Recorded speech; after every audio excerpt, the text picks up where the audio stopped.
This is Trend Following Radio, where great thinking comes alive. Nobel Prize winners, legendary traders, best-selling authors, and the pros that know what drive us irrational human beings.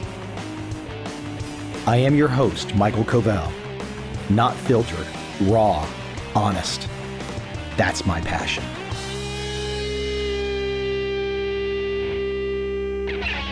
I get all kinds of feedback. People drop me emails all the time. I love it. It keeps me with a pulse to the ground, so to speak. I know how people are feeling. I know how they are thinking. And when it comes to investing and trading, there's not been a lot of progress over the decades. There is still a significant number of people, perhaps new, who approach the markets like it's a damn casino. They really don't have any plan at all. I can't tell you the numbers of emails that I get. People will say, well, I've got a problem with my exit strategy, or I don't know when to enter. My common refrain is, what is your current strategy? And I've learned to ask the follow-up at the same time, what is your time frame? Invariably, people will tell me they're a trend-following trader trading on 5-minute bars. You're not a trend-following trader trading on 5-minute bars or 1-hour bars or any day trading. That's not trend following. It's something else. Maybe you are as good as Citadel. Maybe you're as good as Jim Simons at Renaissance. I doubt it. You want to stay on the day trading stuff? Go for it. But let me take you on a time warp back to 1983. Yeah, a lot of people were not born then. But you pick up the paper and it says famous trader has made a bundle of money. I mean, it didn't say this, but it said something like this. Famous trader has made a lot of money. He wants to hire trainees. Send your name in. Well, once you sent your name in, you got a questionnaire, true-false questions. Now, of course, I'm talking about the famous turtle trader story featured in my book, The Complete Turtle Trader. But I want to go through some of those true-false questions. Imagine you were one of the thousands of people who received this questionnaire from one of the best traders ever, Richard Dennis. And you wanted to get that job like Jerry Parker did, for example, episode 1000 of this podcast. You wanted that job. You wanted to get those rules. You wanted to get some of his trading capital, and you wanted to put it to work, and you wanted to become the next millionaire, the next billionaire. Well, I have in front of me those questions that thousands of people received, and this was the first line of filtering to see if you could become a turtle trader. I'm not going to read all 63, but I'm going to go through a lot of them. The first one, it is especially relevant when the market is higher than it's been in 4 and 13 weeks. Very trend following. Now, I'm not going to give you all the answers here. You're going to have to think about it. But that is an especially trend following thought process. Now, what has changed since the early 80s? 4 and 13 weeks are going to be a lot less relevant than much longer time frames. Here comes another question asked of would-be turtle traders back in the day. One should favor being long or being short, whichever one is comfortable with. Let me give you a little bit of a tip, a hint. You want to be able to go long or short. That's your mentality. You don't want to be favoring one side or the other. Even if we all know, typically on a lot of markets, if not most markets, the long side can work out better. But if you take out those big short trades and miss those over the decades, well, those are pretty damn large to miss out on. Here's another one. A trader should be willing to let profits turn into losses. From a trend following perspective, you will absolutely let profits turn into losses. What are you going to have? A stop so damn tight that the moment there's one minuscule drop from the peak or the bottom, if you're going short, and you're going to turn around and get out, doesn't work that way. Or at least, if you want to be successful, it doesn't work that way. Another one, on initiation, one should know precisely where to liquidate if a loss occurs. Well, the answer is yes. Now, what percentage of would-be investors and traders actually have that rule? Giving a little bit of a shout out to Larry Hite, because his book was all about that, cutting your losses. So you got to know before you ever get in when the hell you're getting out. If you don't, that's okay. A lot of people go to Vegas. I like to go to Vegas when I'm in the States. I don't like to gamble. I like Vegas, though. But if you don't know when you're getting out before you're getting in, you're just a gambler. You're not a serious investor. You're just one of those guys or ladies who's going to the chat forums and telling everybody how cool you are and your latest prediction of bullshit. Come on. That's not the way it works. That's not what the turtle traders learned. A trader should like to take losses. That's another one of the true-false questions. A trader should like to take losses. Well, if you have a trend-following system, you will take losses. You will take more losses than gains on a percentage basis. Now, I guess it doesn't necessarily matter whether you like them or hate them, but you got to be even-keeled because you're going to have losses. A very high percentage of trades should be profits. Boy, there are so many people around this planet that think that's true. A very high percentage of trades should be profits. Here's another one. You can never go broke taking profits. Maybe, maybe not, but you're sure as hell not going to get rich if you're taking profits all the time. Because if you're taking profits all the time, you're not a trend-following trader. Taking profits meaning if some market is taking off and it's trending, you decide that you've got enough profit in it while it's still, if it's a long position, still going up, and you get out. That's not trend following. I don't know what that is, but it's not trend following. Here's another one. A trader learns more from his losses than his profits. I think that's a life one as well. Isn't that like basic Zen? But these are great, right? They're timeless. Notice that. I'm reading these to you in 2021. They were dispersed to the turtles in 1983, the would-be turtles in 1983. It's timeless. Here's another one. All speculators die broke. Well, we all die, but we all don't die broke. That's for sure. The key is, if you're going to speculate, you need those rules. The rules say, what's your portfolio? What are you trading? What markets are you tracking? Is it diverse enough? When you start the year, whatever year it might be, you don't know what's going to trend. So is that tracking portfolio you got? Is it ready? And then once you got that tracking portfolio, you're waiting for entry signals. You're not forcing the market to do anything. But once you get an entry signal, you got to say to yourself, how much do I bet? I got limited capital. You got limited capital. So what are you going to bet? 1%, 2%, 5%, 10%, 20%, 30%? How much are you going to bet on each trade? Good questions, aren't they? Now, finally, once you have selected that tracking portfolio, once you have an entry signal, once you figure out how much you're going to bet, well, now you're in and you've got two stops. When do you get out with a gain and when do you get out with a loss? Those are the 5 rules. Now, of course, those rules need to get a little bit precise. When exactly do I get in? What breakout length do I get in? But is it really about the breakout length? Or is it more about the full system and then your psychology?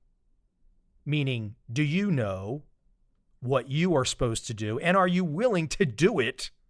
Or are you just screwing around? Here's another one. It takes money to make money. Well, you got to have some money to start. But you got to have skill. You got to have a system. It's good to average down when buying. Now think about it. We're talking about trend following. So it's good to average down when buying.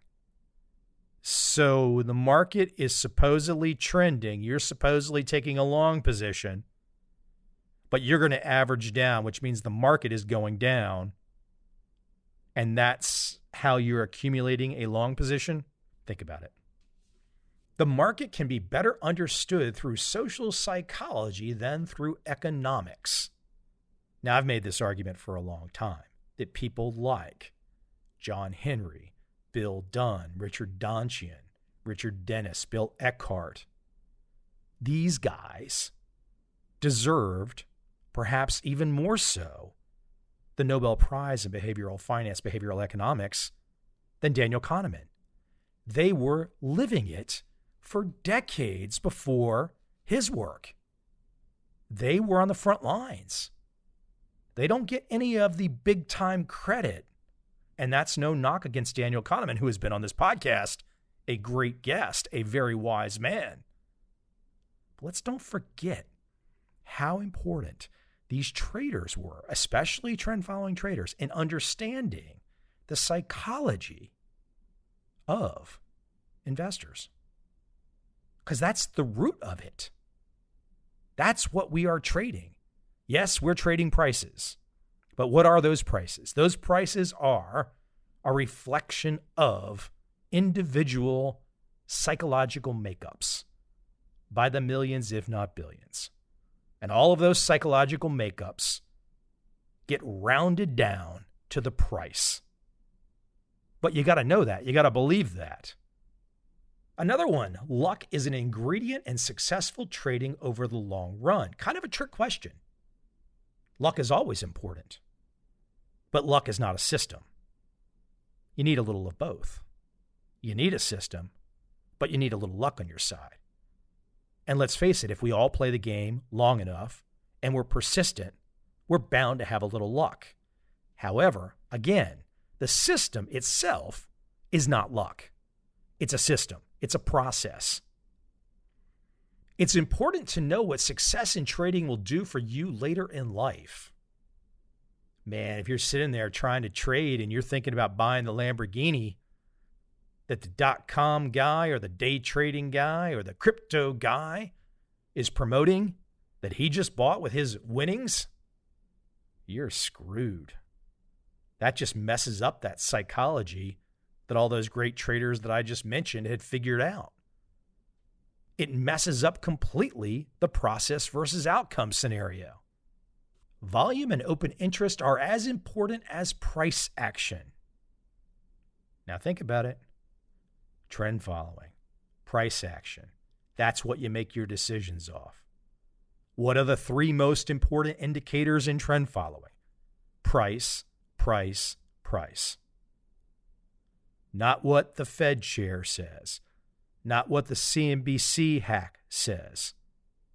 Not what the chat forum idiot says. It's the price. Everything is embedded in the price. The news, the opinions, everything, the rumors, the facts, the unfacts, it's all there. Whether it's right or wrong, it doesn't make a bit of difference. It's the price. So the price ultimately is the truth.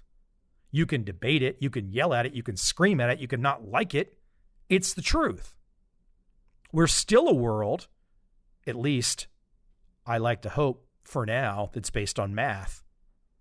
As I watch the zaniness of this world unfold, I sometimes wonder if the next attack, the next woke attack will be on the concept of math. Perhaps we will be in a situation in the future where 2 + 2 = 36. And at that point in time, I guess I'll be finished. Here's another one. One's natural inclinations are good guides to decision-making in trading.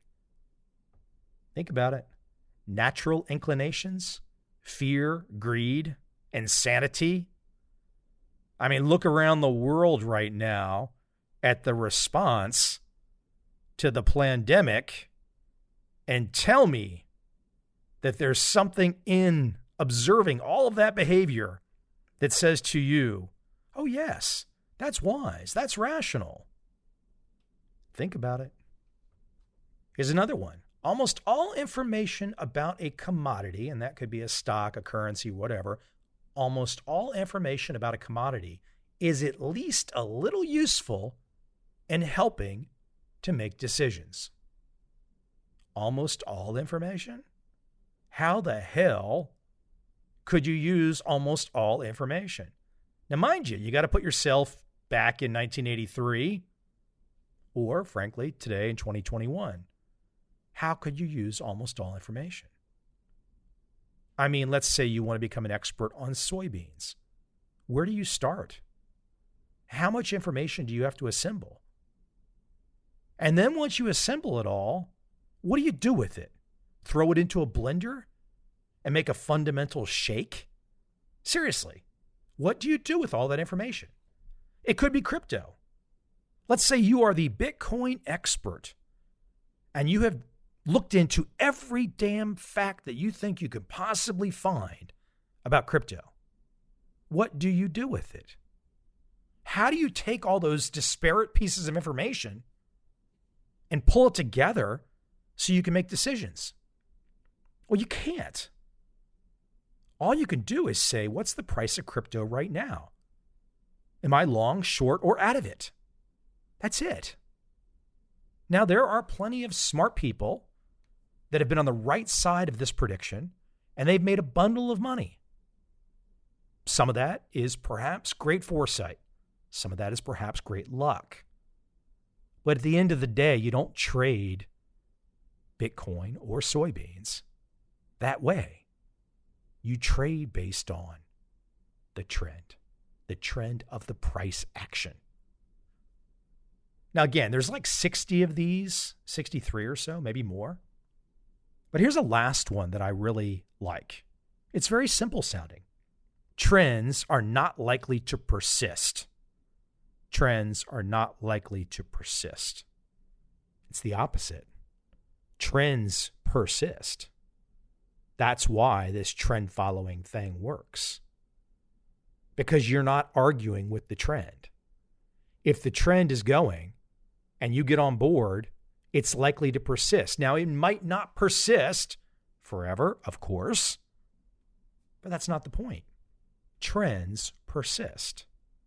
The issue for you with these trends, how do you trade them?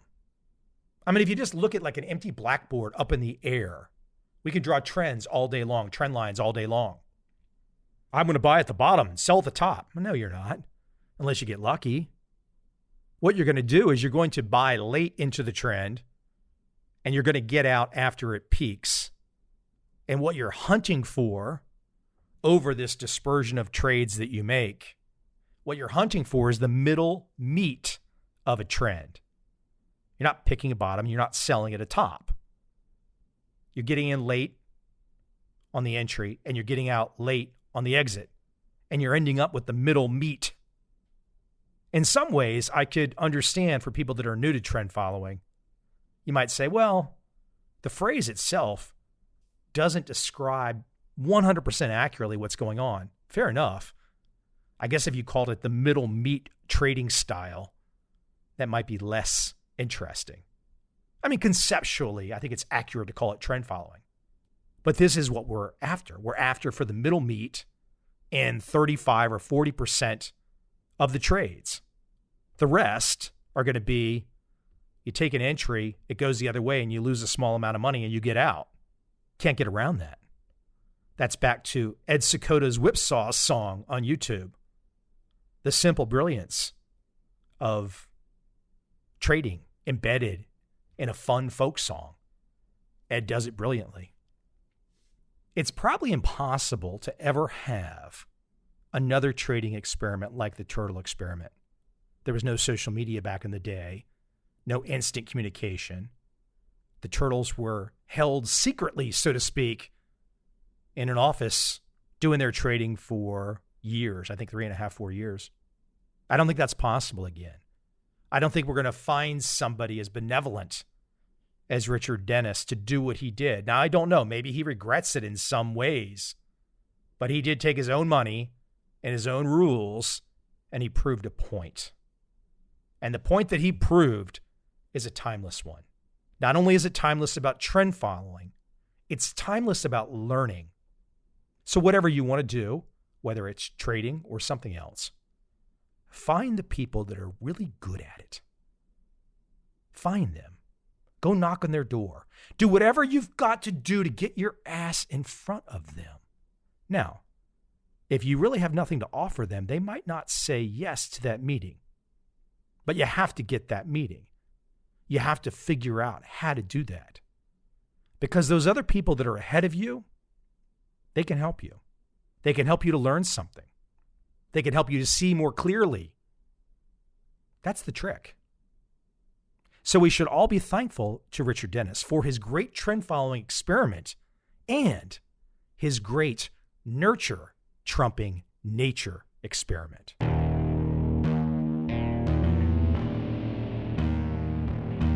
I see a time when those awake will understand how to make money in up, down, and surprise markets.